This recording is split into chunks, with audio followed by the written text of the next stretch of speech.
തുല്യനീതിയാണ് പോലും. അമ്മയാണ് ദൈവം എന്ന് വിശ്വസിക്കുന്ന മകൻ ഒരു തവണയെങ്കിലും സ്വന്തം അമ്മയെ അറിയാൻ ശ്രമിച്ചിട്ടുണ്ടോ? എന്റെ അമ്മയെ ഞാൻ മനസ്സിലാക്കിയിട്ടില്ലെന്ന്. സഞ്ജു, നീ നിന്റെ കാര്യം നോക്ക്. ഇവക്കാരുടെ ബാധ കേറിയിരിക്കുക. അമ്മ പറയാൻ പോകുന്നത് ഈ മനുഷ്യന്റെ ബാധ എനിക്ക് കൂടിയെന്നല്ലേ? പിന്നെ എവിടെ നാടി നിനക്ക് ഈ ഫോട്ടോ ഒക്കെ കിട്ടിയത്?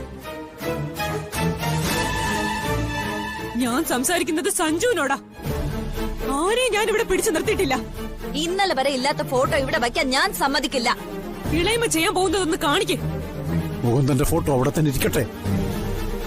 മുത്തശ്ശൻ ഈ ഒരു കാര്യത്തിൽ ദയവ് ചെയ്ത് ഇടപെടരുത്. എന്റെ അച്ഛന്റെ ഫോട്ടോ കാരണം ഇവിടെ ആർക്കും ഒരു ബുദ്ധിമുട്ട് വേണ്ട. ഞാൻ തന്നെ എടുത്ത് മാറ്റിക്കോളാം.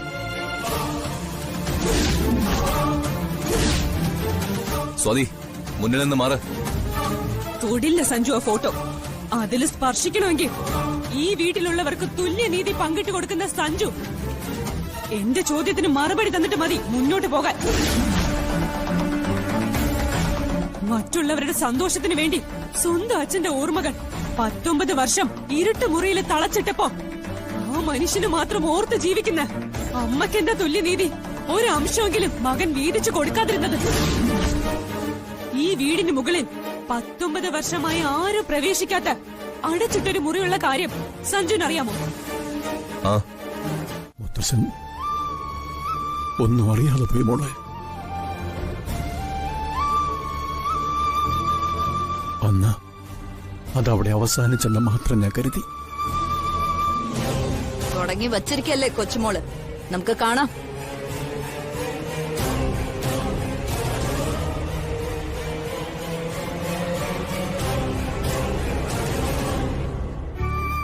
മോളെ, നിന്നെ പോലൊരു മകള് മതി ഏതൊരു കുടുംബവും നന്നാവാൻ.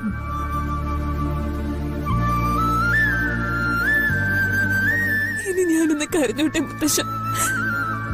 മോളെ,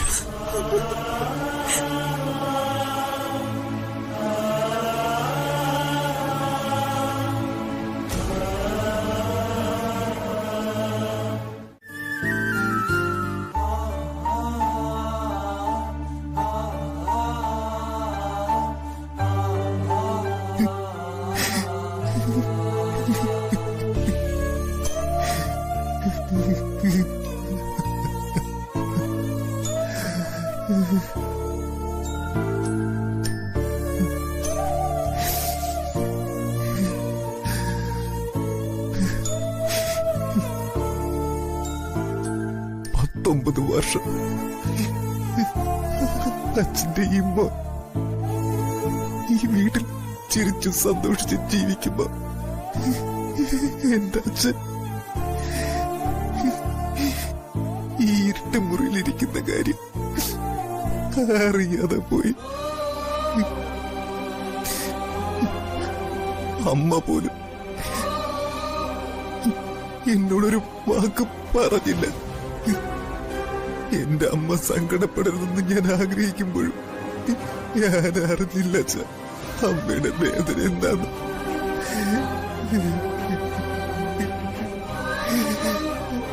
അച്ഛനോട് മാത്രമല്ല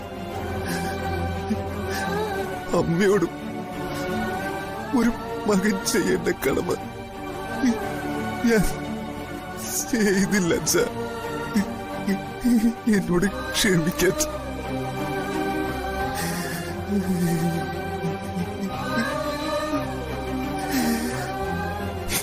19 വർഷം അമ്മ സ്വന്തം മുറിയിൽ ഒതുങ്ങിക്കൂടി ജീവിക്കാണെന്ന് ഞാൻ കരുതി.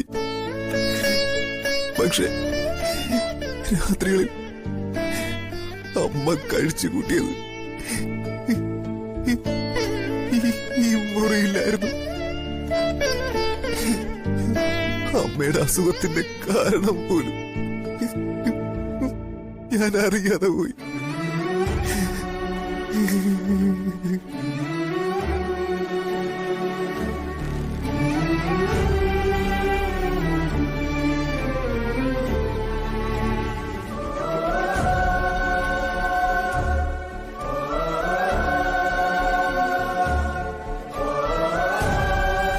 അതെ, അവിടെ എന്ത് ചെയ്യണമെന്ന് എനിക്ക് നന്നായിട്ടറിയാം.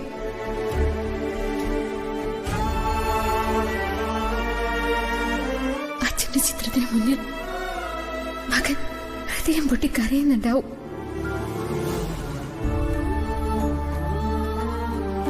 അദ്ദേഹത്തിനൊന്ന് ആശ്വസിപ്പിക്കാൻ പോലും എനിക്ക് കഴിയുന്നില്ല.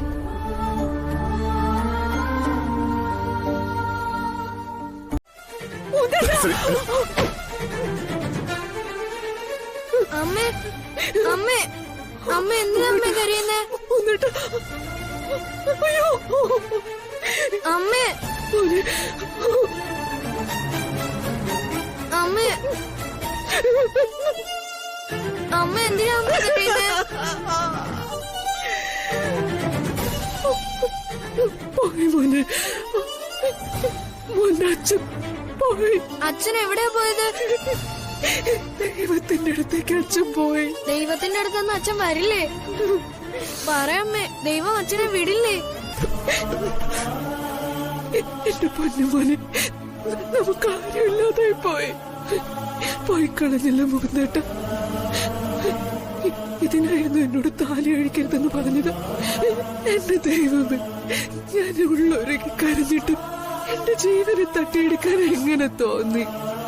എന്റെ മോനെ എന്നെ അനാഥരാക്കിയത് എന്തിനാ? അമ്മ കരയാതെ, ദൈവം അച്ഛനെ വിടും. എന്താ അത് മോളെ ശ്രീകുട്ടി, സത്യം പറ, നിനക്ക് എങ്ങനെ ഈ ഫോട്ടോ കിട്ടിയത്? ഇത് മുത്തശ്ശന്റെ മകന്റെ ഫോട്ടോ അല്ലേ? പിന്നെ ഇവിടെ കൊണ്ടുവച്ചോ ഈ കുലദ്രോഹിയുടെ ചിത്രം? ഇളയമ്മ അതോടെ വയ്ക്കാനാ പറഞ്ഞത്. മാറി നിക്കടി. അത് സഞ്ജുന്റെ അച്ഛനാ.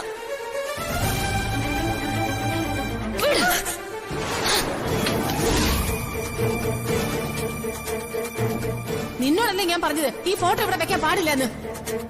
ഇവിടെ വേണ്ടാത്ത ഒന്നും വെച്ചേക്കണ്ട. ഈ ഫോട്ടോയിൽ ആര് കൈവച്ചാലും ഞാൻ കണ്ടു നിൽക്കില്ല. അതിന് ചങ്കൂറ്റുള്ളവരുണ്ടോ ഇവിടെ? ഉണ്ടെങ്കി വാ. ഈ ഫോട്ടോ ഇരിക്കുന്നത് നിങ്ങൾ ആരും അധ്വാനിച്ചുണ്ടാക്കിയ വീട്ടിലല്ല. ഈ മനുഷ്യൻ കഷ്ടപ്പെട്ടുണ്ടാക്കിയ സ്വന്തം വീട്ടില. അതൊരു ചിത്രം മാത്രമാ, അച്ഛന്റെ ജീവനില്ലാത്ത ചിത്രം. ഈ ചിത്രം ഇവിടെ ഇരിക്കുന്നതില് ആർക്കെങ്കിലും പ്രയാസം ഉണ്ടെങ്കിൽ ഞാൻ അത് ഇവിടെ വെക്കാൻ സമ്മതിക്കില്ല.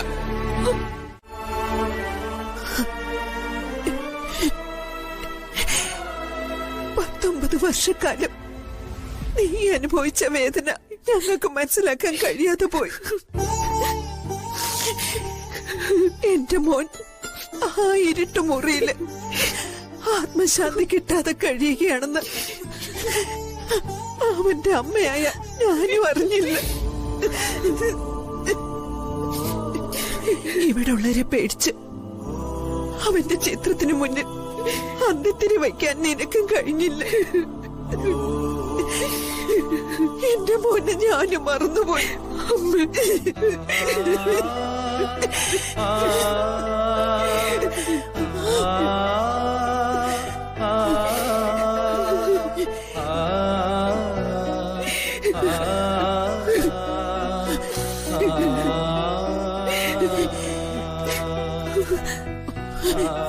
ഒരമ്മയ്ക്ക് മകളോട് തോന്നേണ്ട ഇഷ്ടം മകൻ താലി കെട്ടിക്കൊണ്ടുവന്ന പെണ്ണിനോടും തോന്നേണ്ടതാ. പെൺമക്കളെ അന്ധമായി സ്നേഹിച്ചു പോയ എനിക്ക് മകന്റെ ഭാര്യയായി കയറി വന്ന നിന്നോട് ആ സ്നേഹം തോന്നാതെ പോയി. നീ നിന്റെ സങ്കടം ഉള്ളിലൊതുക്കി ഈ കുടുംബത്തെ സ്നേഹിച്ചു. നിന്നോട് എങ്ങനെയാ മോളെ ഞാൻ മാപ്പ് ചോദിക്കേണ്ടത്? അമ്മ ഈ ദിവസം തന്നെ എന്നെ സങ്കടപ്പെടുത്തരുത്. എനിക്കറിയാം ഞാൻ ആരാണെന്ന്. ഈ വലിയ കുടുംബത്തിൽ വന്നു കയറാൻ യോഗ്യതയുള്ളവളല്ല ഞാൻ. അതറിയാവുന്ന എനിക്ക് എങ്ങനെയാ നിങ്ങളോടൊക്കെ നീരസം തോന്നേണ്ടത്? ഈ വീട്ടിൽ ഒരാളോട് പോലും എനിക്കത് തോന്നിയിട്ടില്ല. അച്ഛൻ ഇപ്പൊ ഹാളിൽ തന്നെ ഉണ്ട്. ആ ഫോട്ടോയിൽ ഒന്ന് തൊടാൻ ആരും ധൈര്യം കാണിക്കില്ല. സഞ്ജു അല്ല സ്വാധീന കവിത ഇളയമ്മ നന്നായി മനസ്സിലാക്കിയിട്ടുണ്ട്. നീ എന്നോട് മുൻകൂട്ടി പറഞ്ഞിരുന്നെങ്കിൽ എനിക്കൊരു തയ്യാറെടുപ്പെടുക്കായിരുന്നു. പെട്ടെന്ന് അച്ഛന്റെ ചിത്രം കൺമുമ്പിൽ വന്ന് വീണപ്പോ എനിക്ക് എന്റെ മനസ്സ് കൈവിട്ടു പോയി. ഇനി സഞ്ജുവിന് അച്ഛനെ കണ്ട് വീട്ടിൽ നിന്ന് ഇറങ്ങാം. അമ്മയ്ക്ക് ആരെയും പേടിക്കാതെ ത്രിസന്ധ്യയ്ക്ക് അച്ഛന്റെ ചിത്രത്തിന് മുന്നിൽ വിളക്ക് വയ്ക്കാം.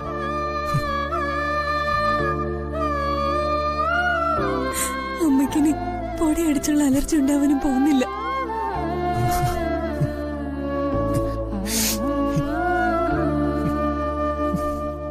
സത്യത്തിൽ നീ എന്റെ ഭാഗ്യവാ സ്വാതി.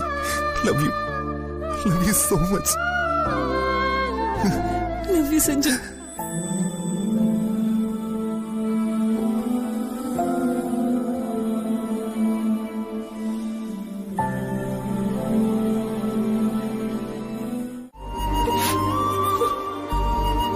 എന്റെ വേദനയ്ക്ക് പരിഹാരം കാണാൻ ഈശ്വരന് പോലും കഴിയില്ല. ദൈവത്തിലും കവിഞ്ഞ് എന്റെ മോനെ എന്തിനു കഴിയും? എന്റെ പാതി ജീവന പോയത്. അത് എന്റെ മാത്രം വേദനയാ. അമ്മ, ആ വേദന മോന്റെ മുന്നിൽ പങ്കുവെച്ച് എന്റെ കുട്ടിയെ കൂടി സങ്കടപ്പെടുത്താൻ പാടില്ലെന്ന് ഒരമ്മ ചിന്തിച്ചത് ഒരിക്കലും തെറ്റല്ല. അമ്മയുടെ ഇനിയുള്ള പ്രതീക്ഷ എന്റെ മോൻ സന്തോഷത്തോടെ ജീവിച്ച് കാണാന്. എന്റെ മുന്നിൽ അത് മാത്രമേ അമ്മ ആഗ്രഹിച്ചിരുന്നുള്ളൂ. അമ്മ എന്ത് പറഞ്ഞാലും ഒരു മകന്റെ കടമ ചെയ്യാൻ എനിക്ക് കഴിഞ്ഞിട്ടില്ല. സ്വാതി പറഞ്ഞ ഓരോ വാക്കുകളും സത്യം.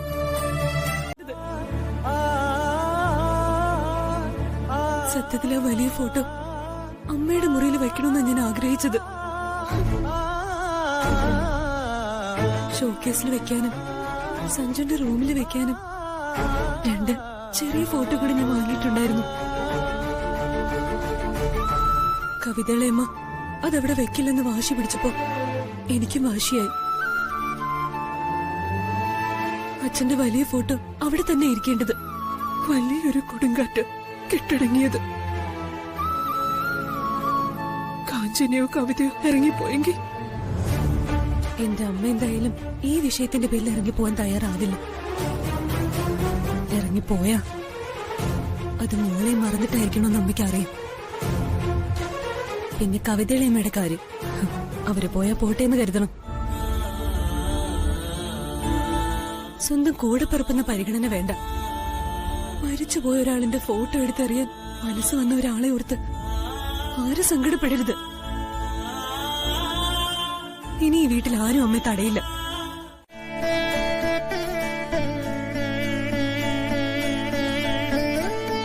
എന്റെ ദേവി, നമ്മൾ മടങ്ങി വന്നത് വെറുതെ അല്ല. ഇപ്പൊ എന്റെ മനസ്സ് അങ്ങനെ പറയുന്നേ. ഇവിടുന്ന് ഇറങ്ങിയത് മുതല് എന്തൊക്കെ പരീക്ഷണങ്ങളായിരുന്നു. തിരിച്ചു വരാൻ ആഗ്രഹിച്ചതല്ല. അമ്മയുടെ സങ്കടം ദേവി അറിഞ്ഞതുകൊണ്ടാവും എന്നോട് മടങ്ങിപ്പോരാൻ പറഞ്ഞത്, അല്ലേ? പത്തരക്കണ്ടി അലക്സിനെ പേടിച്ച് പുറത്തിറങ്ങാൻ പറ്റാത്ത അവസ്ഥയിലായല്ലോ. അവനോട് ഒരു കളിയും നടക്കില്ല. അവന്റെ കാശ് തിരിച്ചു കൊടുക്കാതെ നിവൃത്തിയില്ല. സഞ്ജുവിന്റെ റൂം ലക്ഷ്യമാക്കിയ വന്നത്. അവൻ റൂം ലോക്ക് ചെയ്ത് കളഞ്ഞു. അച്ഛന്റെ റൂമിൽ കയറാനും നിവൃത്തിയില്ല. അമ്മ അവിടെ കിടക്കുക. ഒരു വഴിയും മുന്നിൽ തെളിയുന്നുമില്ല. രൂപ 10 ലക്ഷം വേണ്ടത്. അലക്സിന്റെ കൈകൊണ്ട് തീരേണ്ടി വരുമോ?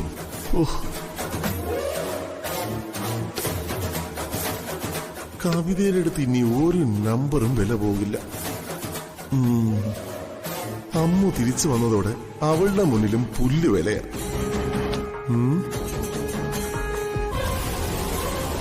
ആ പെണ്ണിന്റെ മുറിയാ. ഒന്ന് കേറിയാലോ? ആ പെണ്ണ് ഏതോ ഷെയർ വിറ്റെന്നോ കുറച്ച് പണം അവളുടെ പേരിലുണ്ടെന്നോ കേട്ടു. കാശ് വീട്ടിൽ വയ്ക്കോ? കുന്തം പോയാലും കുടത്തിൽ തപ്പണമെന്നാണല്ലോ ചൊല്ല്. ദേവി, അമ്മയുടെ സങ്കടം മാറ്റി തന്നു.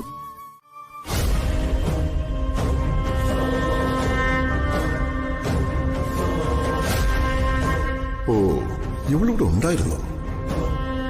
ഈ കുടുംബത്തിലെ എല്ലാവർക്കും എപ്പോഴും സന്തോഷം നൽകി അനുഗ്രഹിക്കണേ ദേവി. ഇവിടത്തെ മരുമകളെന്ന അവളുടെ ഭാവം. ഞാനീ ചെയ്യുന്ന പൂജയൊന്നും പോരാന്ന് എനിക്കറിയാം. നാളെ രാവിലെ കുടുംബക്ഷേത്രത്തിൽ വന്ന് വേണ്ടുന്ന പൂജകളൊക്കെ ഞാൻ ചെയ്തോളാമേ.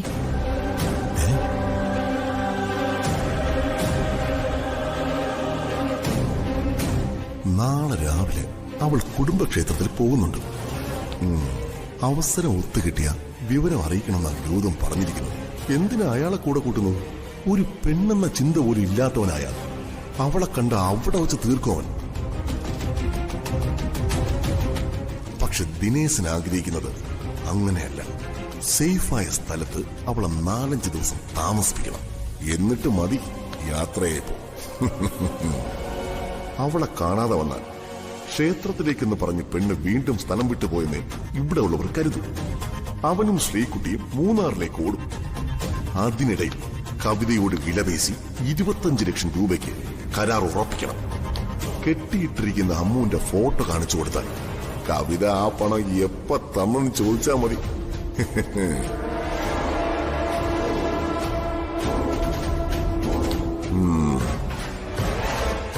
സ്വന്തം കൈകൊണ്ട് അമ്മുവിനെ തീർത്തു കളയാനാണ് കവിത ആഗ്രഹിക്കുന്നു.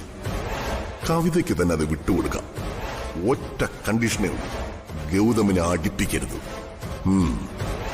ഇനി പിഴച്ചു പോകാൻ പാടില്ല. നന്നായി ഹോംവർക്ക് ചെയ്തു വേണം പദ്ധതികൾ പ്ലാൻ ചെയ്യാൻ. ഈ ഓപ്പറേഷന് ദിനേശന് ഒറ്റയ്ക്ക് മതി. ഇതിന്റെ പേരിൽ ദിനേശിനെ ബ്ലാക്ക്മെയിൽ ചെയ്യാൻ ഒരുത്തനും ഉണ്ടാവരുത്. കുറച്ച് ബുദ്ധി കാണിച്ച കവിതയെ കുരുക്കിട്ട് നിർത്താനും കഴിയും.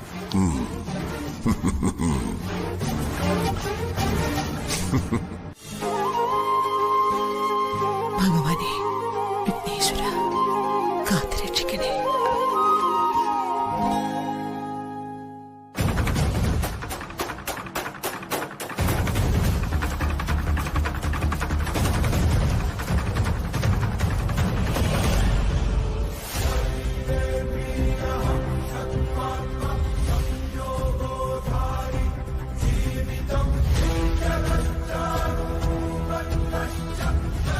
നീ ഇത്രേ ഉള്ളടി.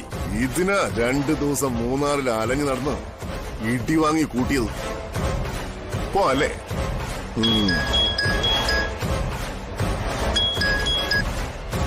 ആ, ഹലോ ദിനേശന, അവിടെയെല്ലാം ഓക്കെ ആണല്ലോ?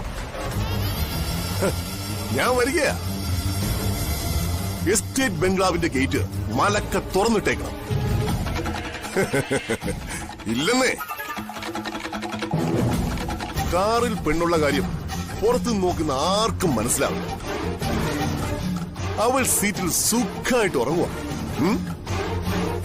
Okay, done.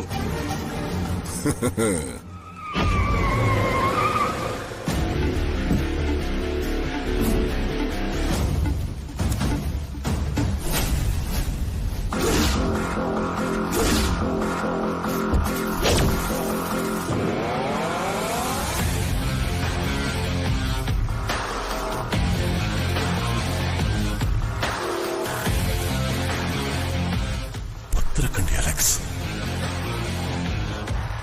എങ്ങനെ അവന്റെ കയ്യിൽ നിന്ന് രക്ഷപ്പെടും? പോരാത്തതിന് കാറിൽ ബോധം കെടുത്തിയ ഒരു പെണ്ണുണ്ട്. വല്ലാത്തൊരു പെടലായി പോയല്ലോ. വീട്ടിലുള്ള പെണ്ണിനെ കൊണ്ടൊന്ന് കാഴ്ചവെക്കേണ്ട ഗതികേടായി പോയല്ലോ ദൈവമേ.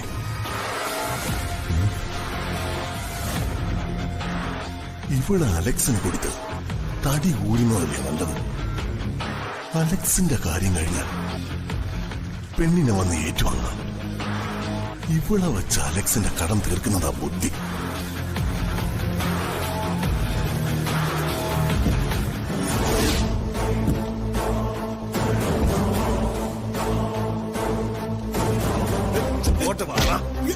എന്താ ഇത്? നിങ്ങൾ ആരാത്? നിങ്ങൾക്ക് ആരാ?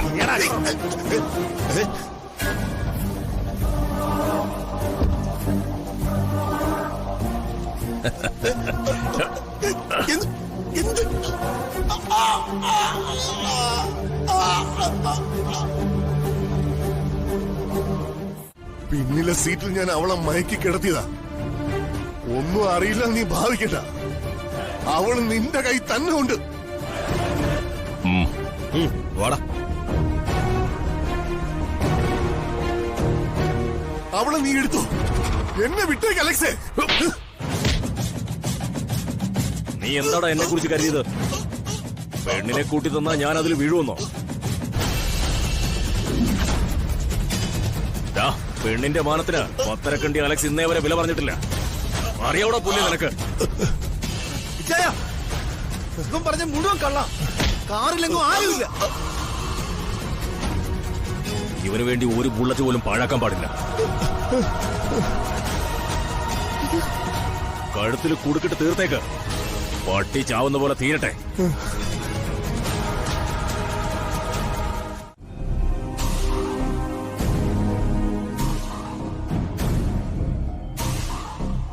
അവൾ അകത്ത് കയറിയിട്ടുണ്ട്.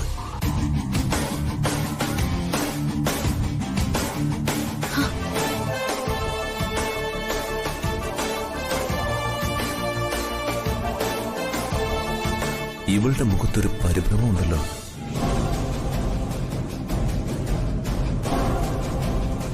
അവളുടെ അടുത്ത് ആരോ വന്നിട്ടുണ്ട്. പണം കൊണ്ടുവന്നിട്ടുണ്ടോ? കൊണ്ടുവരാന്ന് ഞാൻ പറഞ്ഞതല്ലേ. നിങ്ങൾ അതിങ്ങ് തന്നിട്ട് പോയിക്കോളും. ഹോസ്പിറ്റൽ ആവശ്യത്തിനാണോ പണം? അത് ഞാൻ പറഞ്ഞതല്ലേ, ഒരാളുടെ ജീവൻ രക്ഷിക്കാനാ. അതിങ്ങ് തന്നിട്ട് പോയിക്കോളും. എന്നെ ഒഴിവാക്കാനായി ഇവളെ തിടുക്കം കാണിക്കുന്ന. 10 ലക്ഷം രൂപയായിട്ട് നീ തനിച്ചു പോകുന്നത് റിസ്കാ. ബാഗുമായി വേറെ ആരും യാത്ര ചെയ്യുന്നില്ലേ? ബാഗിൽ പണം ഉണ്ടെന്നുള്ള കാര്യം വേറെ ആർക്കും അറിയില്ലല്ലോ. ഇവളുടെ കൂടെ വേറെ ആരും ഉള്ളതായി കാണുന്നില്ലല്ലോ. നിങ്ങൾ ആ പണം ഇങ്ങത്താ. ലക്ഷ്മി, ഞാൻ പറയുന്ന നീ കേൾക്ക്. നീ വാ, വന്ന് വണ്ടി കയറ്. ഞാനും കൂടെ വരാം. അത് വേണ്ട. ഇപ്പൊ തന്നെ പേടിച്ച് ഞാനിവിടെ നിൽക്കുന്നെ. ഐസ്ക്രീം പാർലറിന് മുന്നിൽ വെച്ച് നമ്മളെ കണ്ട കാര്യം ആരെങ്കിലും മുമ്പത്തെ പോലെ ചേച്ചിയെ വിളിച്ച് പറഞ്ഞ വലിയ പ്രശ്നമാവും. പിന്നെ നിങ്ങൾ എന്റെ കൂടെ വരുന്നത്. അവിടെ നിങ്ങളെ അറിയുന്ന ആരെങ്കിലും ഉണ്ടാവും. ആ ബാഗിൽ ക്യാഷ് കാണുമോ? സംശയിക്കാൻ മാത്രമൊന്നുമില്ല. നമുക്ക് നോക്കാം. നീ എങ്ങനെയാ പോകുന്നത്? ഞാൻ ഓട്ടോയിൽ പോയിക്കോളാം. ശരി, നിന്റെ ഇഷ്ടം പോലെ. എനിക്ക് കുറച്ച് തിരക്കുള്ള ദിവസം. ഞാൻ പോകുന്നു. എന്താവശ്യം ഉണ്ടെങ്കിലും വിളിക്കാൻ പഠിക്കണ്ട. ഞാൻ വിളിക്കാം.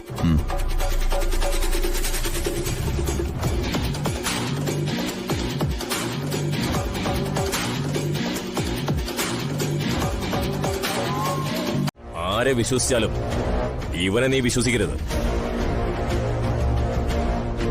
നീ പെങ്ങളാണെന്ന ബോധമൊന്നും ഇവനില്ല. വെറും നാൽക്കാലിയാ ഇവൻ.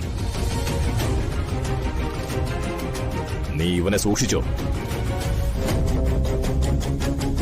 നീയല്ലാതെ ഒരാളും ഇവനെ പോലൊരു വൃത്തികെട്ടവനെ രക്ഷിക്കാൻ വരില്ല. ഞങ്ങക്ക് പോണം. കൂട്ടിക്കൊണ്ട് പോയിക്കോ. ദിനേശൻ അങ്കിളിനെയും ലക്ഷ്മിയെയും ഒന്നിച്ചായിരിക്കണം ഇവർ പിടിച്ചോണ്ട് വന്നത്. ഇവർ സേഫായിട്ട് പുറത്ത് പോട്ടെ. ദിനേശയുടെ വാ പോവാം. എന്റെ കാറിന്റെ കീ. കീ നിന്റെ കാർ തന്നെ ഉണ്ട്. വേഗം സ്ഥലം കാലിയാക്കാൻ നോക്ക്. ഫോൺ. പോയിക്കോ.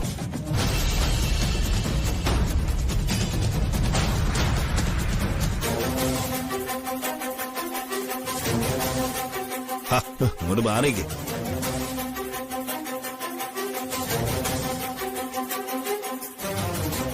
ദിനേശേട്ടാ ഒന്ന് വേഗം വാ. ഇവരുടെ മനസ്സ് മാറുന്നത് എപ്പോഴാന്ന് പറയാൻ പറ്റില്ല. എത്രയും പെട്ടെന്ന് ഇവിടുന്ന് രക്ഷപ്പെട്ടു പോണം. വാ.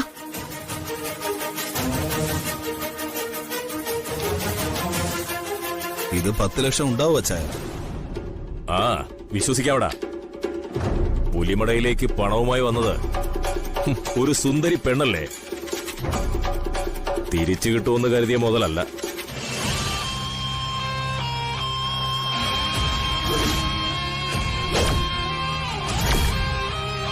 അച്ചായ,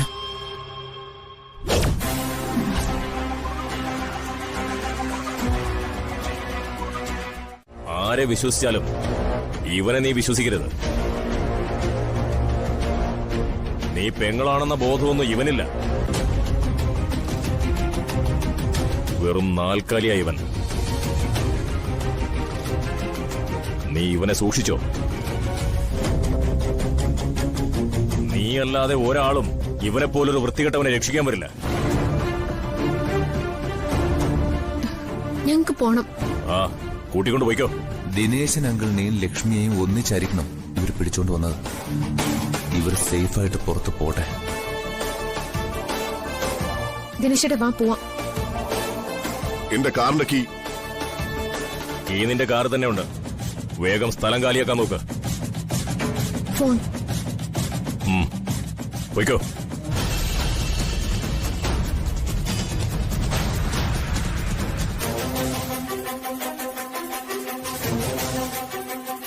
അങ്ങോട്ട് മാറിക്ക്.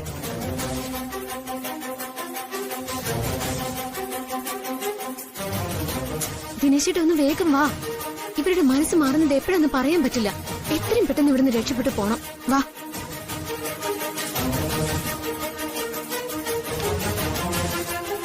ഇത് 10 ലക്ഷം ഉണ്ടാവും അച്ചായ. ആ, വിശ്വസിക്കാവടാ. പുലിമടയിലേക്ക് പണവുമായി വന്നത് ഒരു സുന്ദരി പെണ്ണല്ലേ. തിരിച്ചു കിട്ടുമെന്ന് കരുതിയ മുതലല്ല.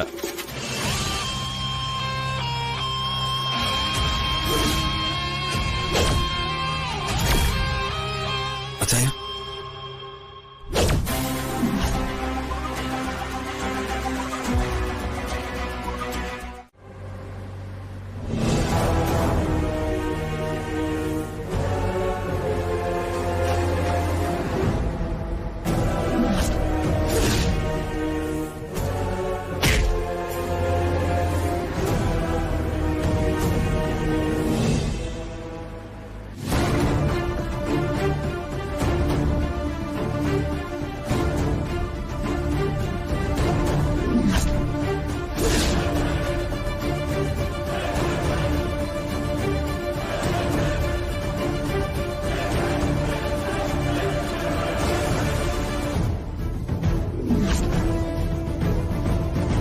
ഇതൊരു ഫോട്ടോ മാത്രമല്ലടി. നിന്റെ കല്യാണത്തിന്റെ മുഴുവൻ ഫോട്ടോകളും എന്റെ കയ്യിലുണ്ട്.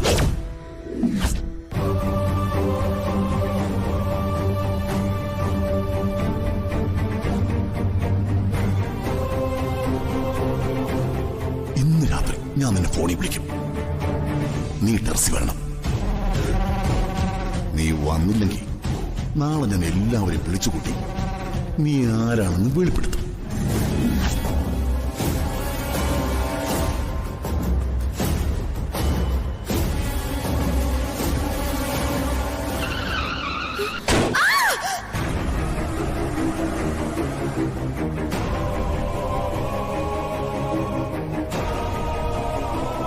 ഇവൻ നിന്റെ ആരാ?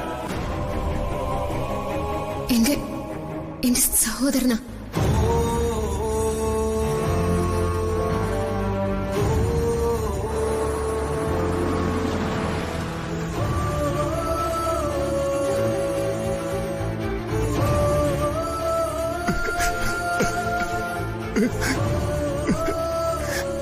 ദിനേശേട്ടാ, ഇനി എന്തിനാ സങ്കടപ്പെടുന്നേ? അയാൾക്ക് കൊടുക്കാനുള്ള പണം കൊടുത്തല്ലോ.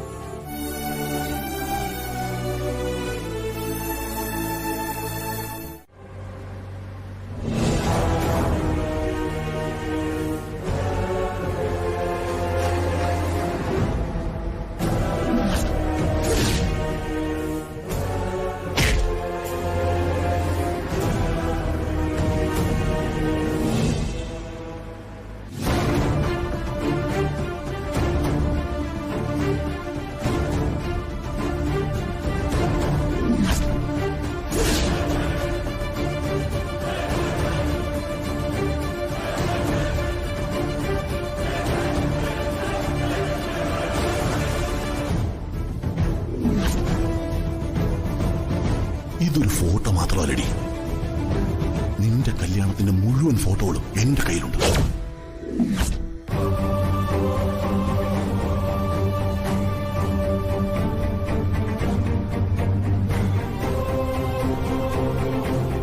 ഇന്ന് രാത്രി ഞാൻ നിന്നെ ഫോണിൽ വിളിക്കും. നീ ടെറസിൽ വരണം. നീ വന്നില്ലെങ്കിൽ നാളെ ഞാൻ എല്ലാവരെയും വിളിച്ചുകൂട്ടി നീ ആരാണെന്ന് വെളിപ്പെടുത്തും.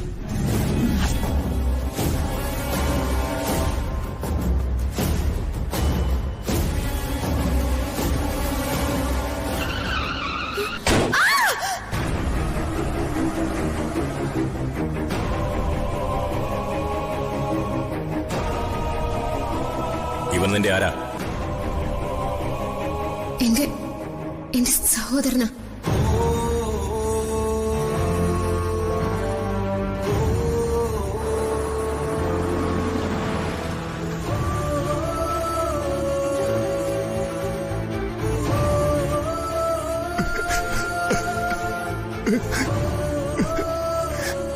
ദിനേശേട്ടാ, ഇനി എന്തിനാ സങ്കടപ്പെടുന്നേ? അയാൾക്ക് കൊടുക്കാനുള്ള പണം കൊടുത്തല്ലോ.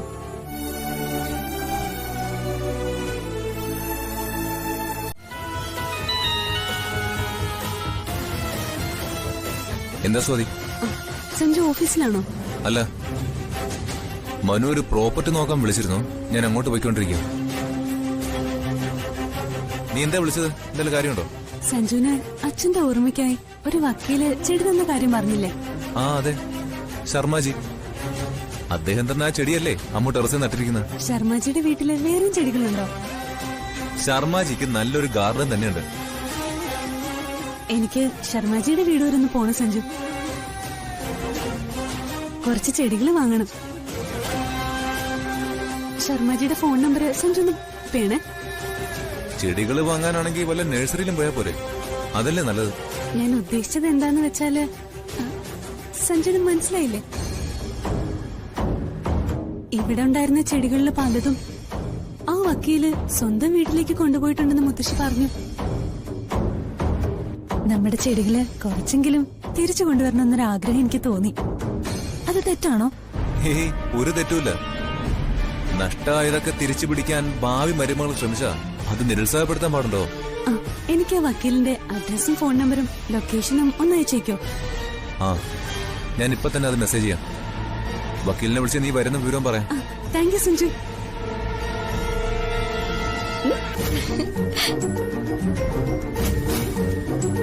ഗാർഡനിങ്ങിൽ താല്പര്യമില്ലാത്ത സ്വാതി എന്തിനായിരിക്കും വക്കീലിന്റെ വീട് അന്വേഷിക്കുന്നത്?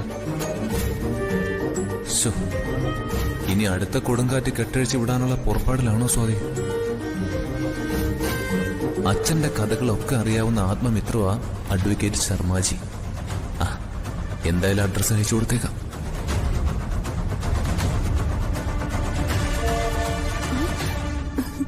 വക്കീലിന്റെ ഫോൺ നമ്പർ വന്നിട്ടുണ്ട്. അഡ്രസ് കിട്ടിയതല്ലേ, നമുക്ക് അവിടെ വരെ ഒന്ന് പോയാലോ? ചേച്ചി പോയിട്ട് വാ. എനിക്കിവിടെ കുറച്ച് ജോലികൾ കൂടിയുണ്ട്. കാവേരി ചേച്ചി സുഖമില്ലാതെ കിടക്കുക. എന്നാ ശരി, ഞാൻ പോയിട്ട് വരാം. ആ ഡ്രസ് ഒന്ന് മാറിയിട്ട് പോയി ചേച്ചി.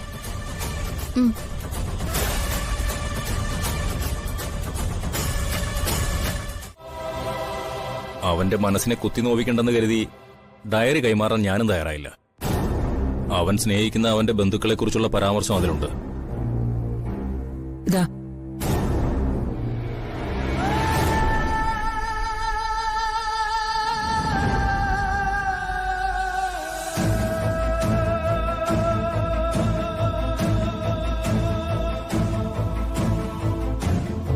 മുകുന്ദന്റെ കണക്കൂട്ടലൊന്നും പിഴച്ചുപോയില്ല. എനിക്കതിൽ സന്തോഷമുണ്ട്. 27 വർഷമായി ഞാൻ ഈ ഡയറി സൂക്ഷിക്കുന്നു. ഇനിത് സൂക്ഷിക്കേണ്ടത് മോളാ. അച്ഛന്റെ ജീവൻ എടുത്തത് ആരാണെന്ന് സാറിനറിയോ? എന്തെങ്കിലും സൂചന അച്ഛൻ തന്നിരുന്നു? ഇല്ല.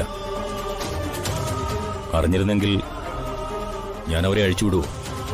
മരിക്കുന്നതിന് മുമ്പ് മുകുന്ദേട്ടൻ മാണിക്യമംഗലം എന്നൊരു തറവാട് വാങ്ങിയിരുന്നു. അതൊന്ന് പറഞ്ഞു കൊടുക്ക്. അങ്ങനൊരു പ്രോപ്പർട്ടി ഉള്ള കാര്യം സഞ്ജുവിനറിയാം. അത് വിൽക്കരുതെന്നും അതിന്റെ ശരിക്കുള്ള അവകാശി വരുമ്പോ ഹാൻഡ് ഓവർ ചെയ്യണമെന്നും മുകുന്ദൻ പറഞ്ഞിരുന്നു. അതുമായി മരണത്തിന് എന്തെങ്കിലും കണക്ഷൻ ഉണ്ടോ? ആ വീട്ടിൽ 2 ആത്മഹത്യകൾ നടന്നിട്ടുണ്ട്. ഒരച്ഛനും മകനും. അച്ഛൻ താന്ത്രിക വിദ്യ അറിയുന്ന ആളായിരുന്നത്രേ. അയാൾ എന്തൊക്കെയോ കർമ്മങ്ങൾ ചെയ്തു വെച്ചിട്ടാണ് മരിച്ചത്. അതിന്റെ ശാപം കൊണ്ടായിരിക്കണം മുകുന്ദേട്ടന് മരണം സംഭവിച്ചത്. അത് സംബന്ധിച്ച് കൂടുതൽ വിവരങ്ങളൊന്നും എനിക്കറിയില്ല. ഏതായാലും ഞാൻ ഈ ഡയറി ഒന്ന് വായിച്ചു നോക്കട്ടെ. Thank you sir. പോട്ടെ ആന്റി. ശരി മോളെ. മുത്തശ്ശനത് മനസ്സിലായില്ലേ? നീ ഈ കാര്യങ്ങളൊക്കെ എങ്ങനെ അറിഞ്ഞു മോളെ? സഞ്ജുന്റെ അച്ഛന്റെ അടുത്ത സുഹൃത്തായ ശർമാജി വക്കീലിനെ കാണാൻ ഞാൻ പോയിരുന്നു. താൻ കൊല്ലപ്പെടാൻ പോവുകയാണെന്നൊരു തോന്നൽ മുകുന്ദനുണ്ടായിരുന്നു. ജീവന് ഭീഷണിയുണ്ടെന്ന് കാണിച്ച് പോലീസിൽ കംപ്ലൈന്റ് ചെയ്യാമെന്നൊക്കെ ഞാൻ പറഞ്ഞെങ്കിലും മരണം വന്നാൽ ആർക്കും തടയാൻ പറ്റില്ലെന്ന് പറഞ്ഞ് അവൻ ഒഴിഞ്ഞു മാറി. എന്തിനാ മോളെ നീ ഇതിന്റെ പിന്നാലെ പോയത്? ഞാനല്ലാതെ പിന്നെ ആരാ മുത്തശ്ശ പോകേണ്ടത്? മുത്തശ്ശനൊന്നും മറച്ചു വെക്കണ്ട. മോളെ, ഈ കുടുംബത്തെ ഗ്രസിച്ച പാപവും അത് തന്നെയാ. അതിനൊരു പരിഹാരവും കാണുന്നില്ല. എന്റെ പേരക്കുട്ടികൾ അതിനു പിന്നാലെ പോയി. എന്തെങ്കിലും സംഭവിച്ചു പോയാ എനിക്കത് താങ്ങാനാവില്ല.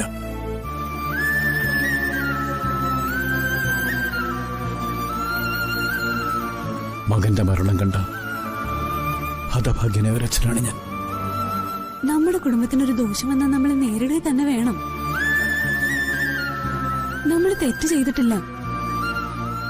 നമ്മള് ആരെയും ഭയക്കണ്ടേ? മോളെ വേണ്ട. മുത്തശ്ശൻ ധൈര്യമായിട്ടിരിക്കും. എല്ലാ പ്രശ്നങ്ങളും മുത്തശ്ശന്റെ പേരക്കുട്ടികൾ തന്നെ ഇല്ലാതാക്കും.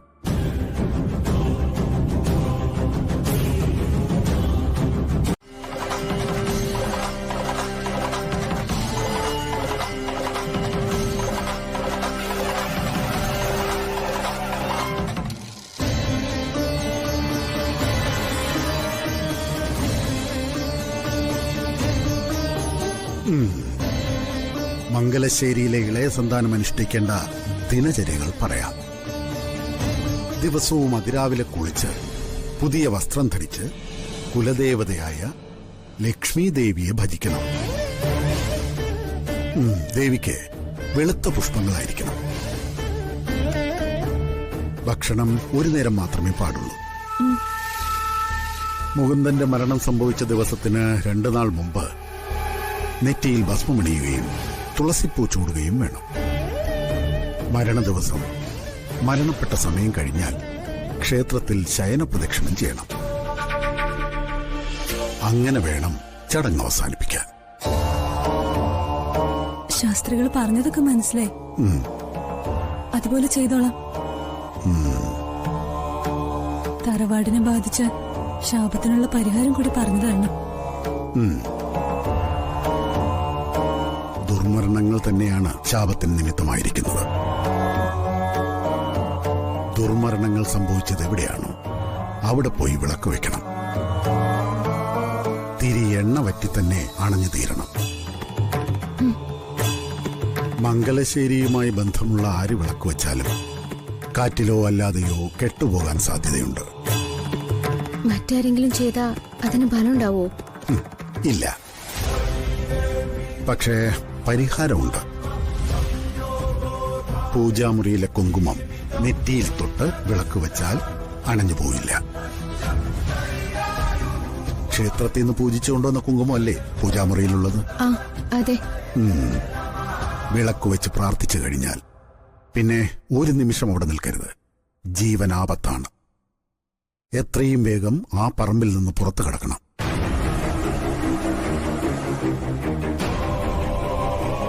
ഇത് അവർ ചെയ്ത കർമ്മത്തിനൊന്നും പരിഹാരക്രിയയല്ല, ദേവീ കടാക്ഷം കിട്ടാൻ ചെയ്യുന്നതാണ്. ശരി ശാസ്ത്രികളെ. വലിയ അപകടങ്ങളിൽ നിന്ന് ഒഴിവായി കിട്ടാൻ ഈ പ്രവൃത്തി ഉപകരിക്കും. കണ്ണിൽ കൊള്ളേണ്ടത് പുരികത്ത് കൊണ്ടങ്ങ് പൊയ്ക്കോളും. ഇത്രയും കർമ്മങ്ങൾ ആദ്യം ചെയ്തിട്ട് വരൂ.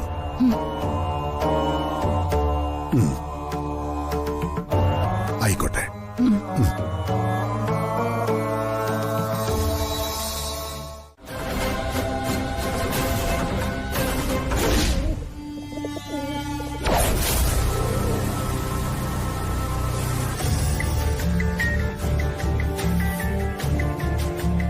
ഇവിടെ നിന്ന് എന്റെ അനിയത്തിയും സഞ്ജുന്റെ അച്ഛനും മരിച്ചത്.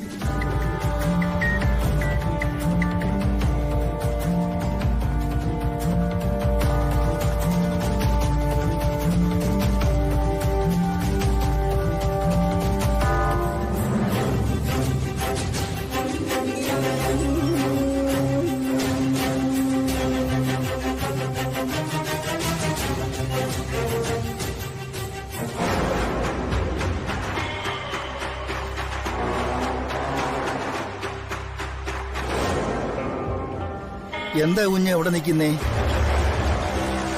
ഈ വീട്ടിൽ ആര് താമസിക്കുന്നത്? ഇവിടെ ഇപ്പൊ ആരും താമസിക്കുന്നില്ല. എന്താ കാര്യം? ഇവിടെ താമസിച്ചിരുന്നവരുടെ വിവരം അറിയാൻ വന്നത്. എന്റെ അറിവിൽ ആദ്യമായിട്ടാ ഈ വീടിനെ പറ്റി ചോദിച്ചൊരാള് വന്നത്. നിങ്ങൾക്ക് അറിയാവുന്നത് പറയാവോ? വ്യക്തമായിട്ടൊന്നും അറിയില്ല. ഇപ്പൊ ഈ സ്ഥലം മംഗലശ്ശേരി ഗ്രൂപ്പിന്റെയാ. വല്ലപ്പോഴും കാട് വെട്ടാൻ ആരെങ്കിലും വരും. ഈ വീടിനെ പറ്റി അത്ര സുഖമില്ലാത്ത കഥകളാ കേൾക്കുന്നേ. അതെന്താണെന്ന് അറിയണമെന്നുണ്ട്.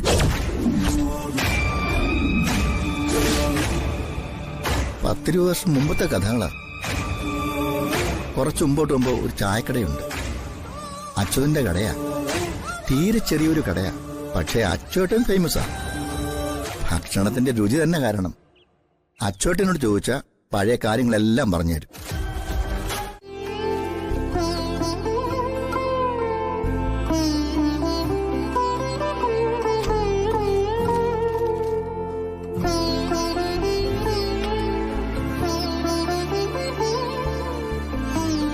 ശ്രീകുട്ടി, ഞാനിത് എന്താ കാണുന്നേ?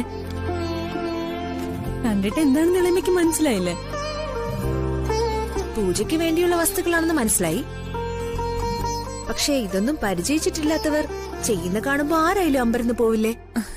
ഞാനും അല്പം ഭക്തിമാർഗത്തിലാണെന്ന് ഇളമ കരുതിക്കോ.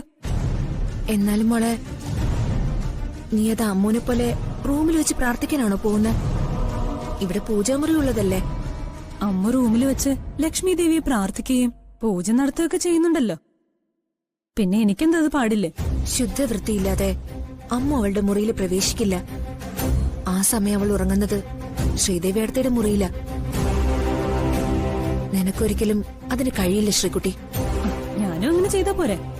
വല്യ ചെയ്ത് കണ്ടുവന്നാല് ശകാരം കേൾക്കാൻ പോകുന്നത് ആ പാവ അമ്മൂനാ.